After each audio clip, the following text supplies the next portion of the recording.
Muy buenos días a todos y bienvenidos una semana más a vuestro canal de cocina minimalista y sencilla. Hoy os estoy recibiendo aquí en mi cocina, pero ¿sabéis qué os digo? Vamos a cocinar, pero como hace tan buen tiempo, vamos a salir al jardín y seguimos hablando fuera, hay que aprovechar los días así. Así que acompañadme.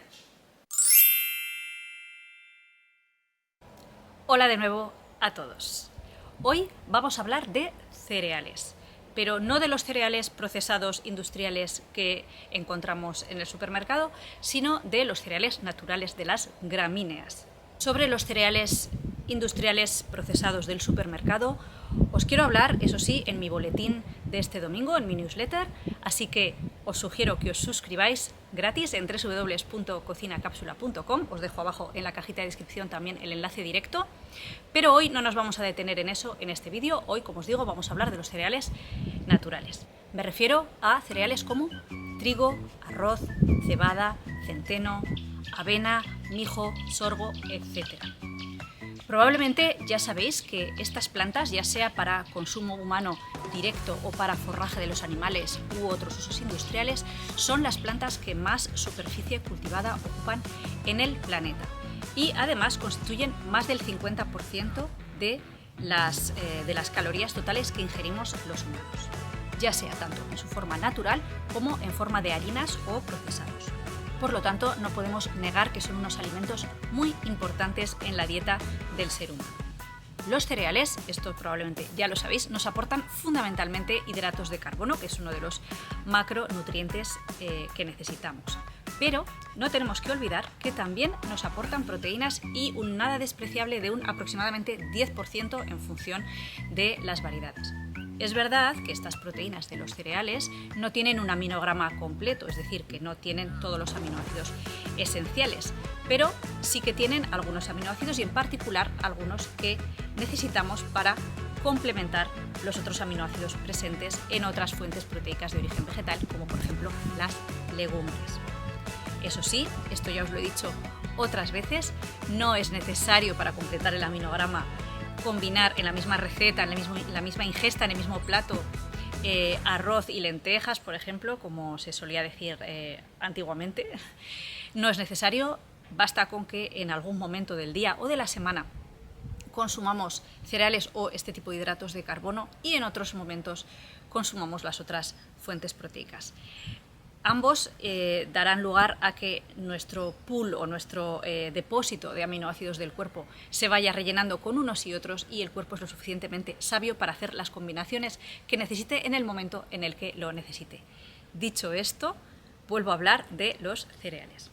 Tengo que decir que los cereales han estado un poquito denostados últimamente con esto de las modas de las dietas bajas en carbohidratos y altas en proteínas. Y me parece una mala fama injusta que se les asigna a este grupo de alimentos. Si bien es verdad que una persona puede perfectamente sobrevivir sin consumir cereales, son unos alimentos interesantes desde el punto de vista dietético y que nos aportan buenas cosas. Para empezar, como os he dicho, son una fuente de hidratos de carbono y esto fundamentalmente supone energía para nuestro cuerpo. Así que siempre va a ser una buena idea adecuar la cantidad de su consumo a nuestras necesidades energéticas particulares. Así que, dentro de este contexto y entendiéndolos así, adelante con los cereales.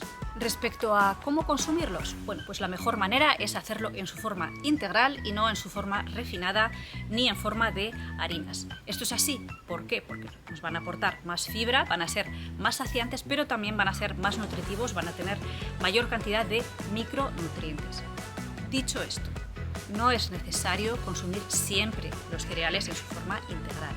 Especialmente si hacemos un consumo bajo de cereales, será menos relevante si estos son en forma integral o en forma refinada. Esto ya es también un poco cuestión de gustos de cada uno.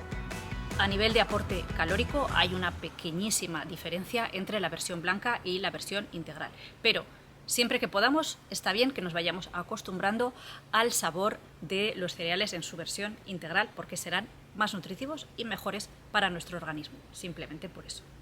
Antes os decía que últimamente se han puesto muy de moda las dietas bajas en carbohidratos y altas en proteínas y por eso se han denostado mucho los cereales. Se me ha olvidado comentar que también están bastante de moda las dietas libres de gluten y de esto os quería hablar también un poquito hoy.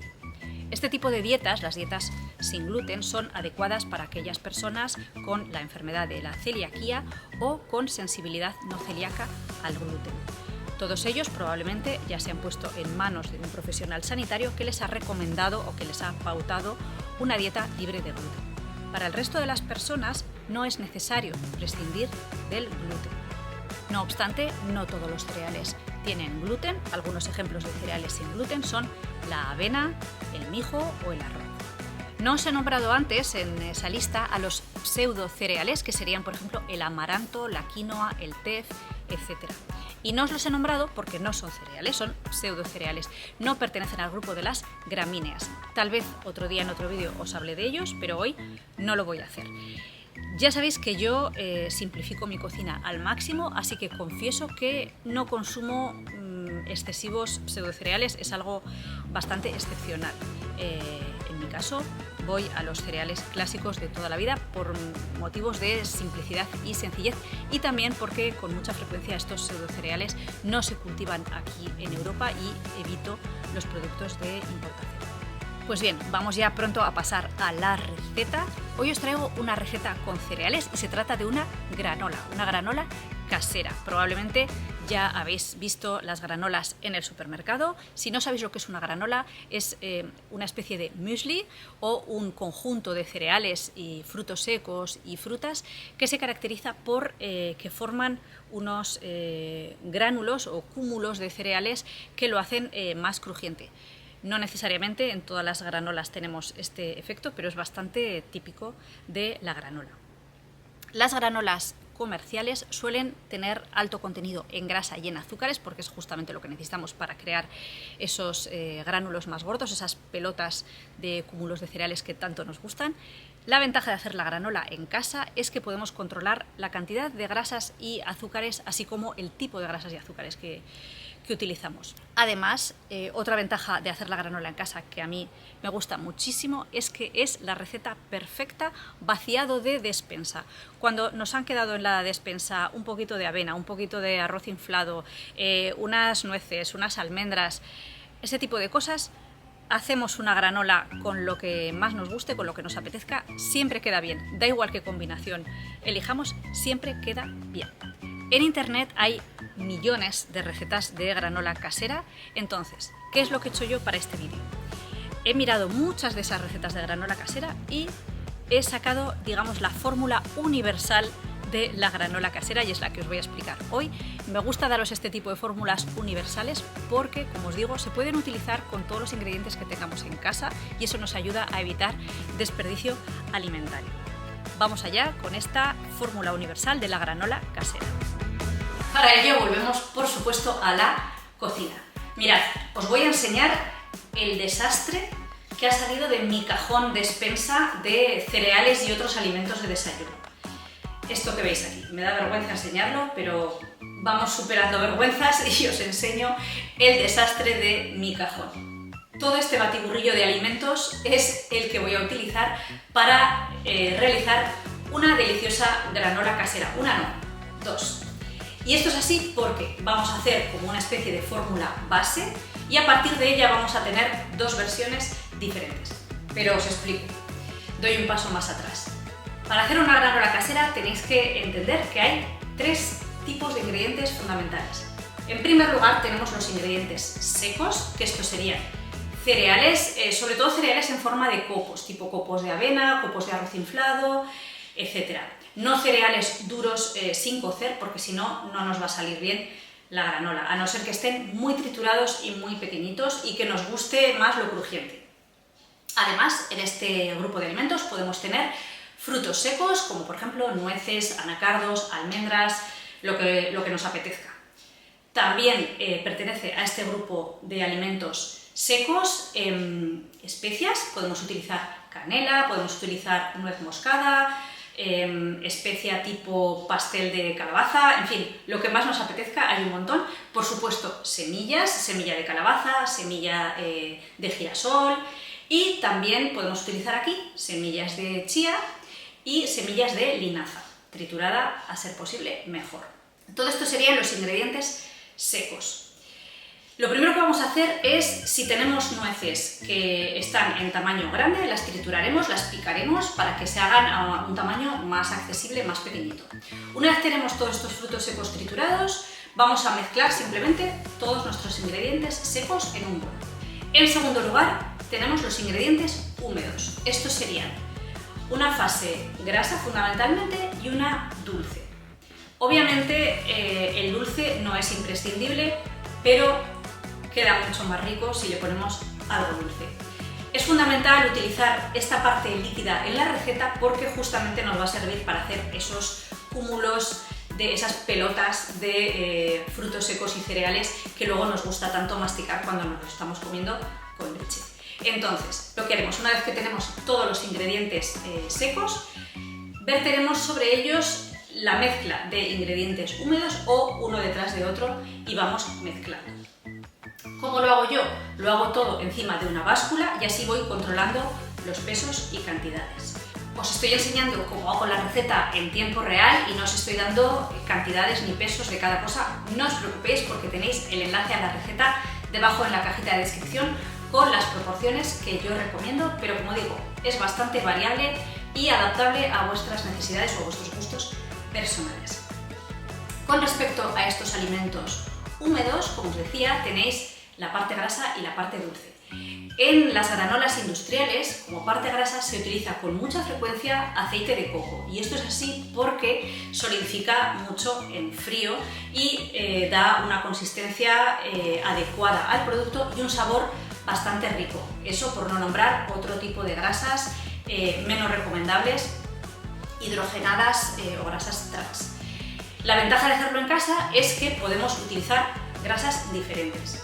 Podéis utilizar aceite de coco si os gusta, por supuesto, pero tened en cuenta que es alto en grasas saturadas. Hay grasas mucho mejores que el aceite de coco. Os dejo el enlace al vídeo sobre las grasas y aceites que hice hace unas semanas, os lo dejo por aquí por si lo queréis ver. En ese vídeo os decía que el aceite de oliva virgen y el aceite de girasol alto oleico son mejores opciones.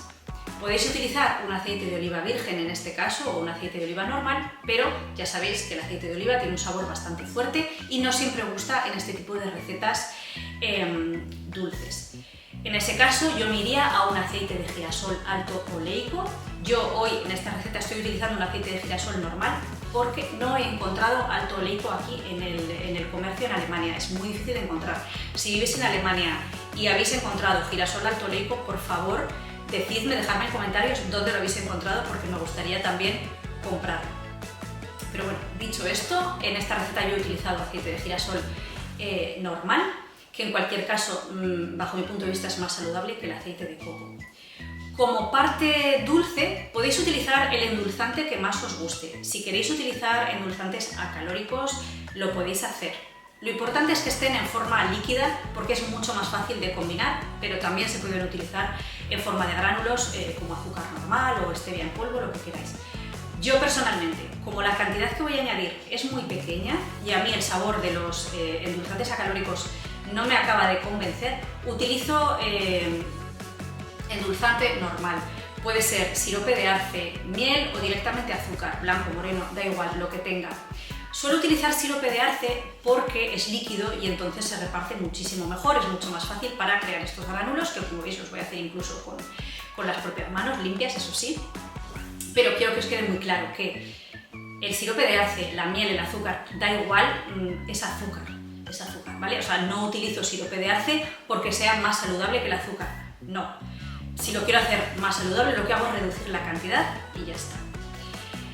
Pues bien, añadimos estos ingredientes húmedos, amasamos con las manos bien limpias, intentamos apretar para formar estos granulos que luego van a quedar muy bien y nos queda simplemente el tercer grupo de alimentos, que son los que yo llamo extras, y estos se añaden solamente al final de la receta. ¿Por qué se añaden solamente al final? Porque son este tipo de alimentos que se van a estropear con el calor y no queremos que se estropeen, como puede ser, por ejemplo, frutas frescas o frutas desecadas que se podrían quedar demasiado duras, chocolate en trocitos, etc. Todo eso lo añadiremos solamente al final, una vez la granola ya esté hecha y fría. Vamos a hacer ya nuestra granola. Para eso tenéis dos maneras de hacerla. Una sería en la sartén, simplemente calentamos un poquito una sartén. No hace falta poner grasa ni aceite ni nada porque ya nuestra mezcla de cereales lleva un poquito de grasa, así que ponemos directamente la sartén a fuego medio, no muy alto, vamos removiendo para que no se queme demasiado.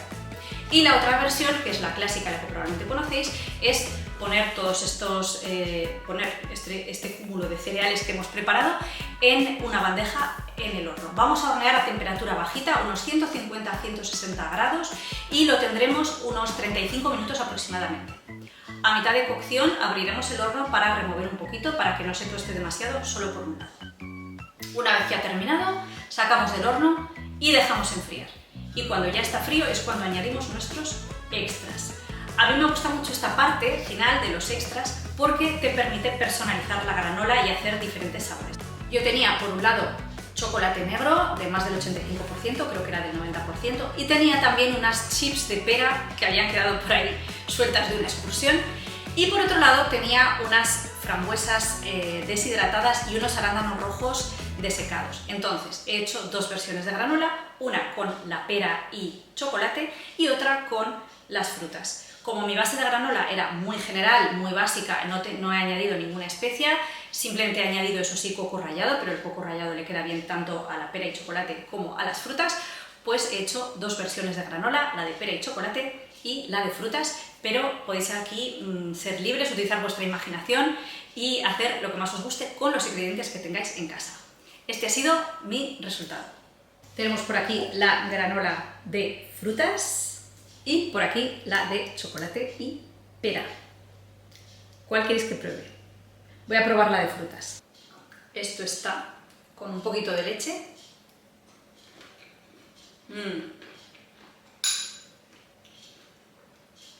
Buenísimo.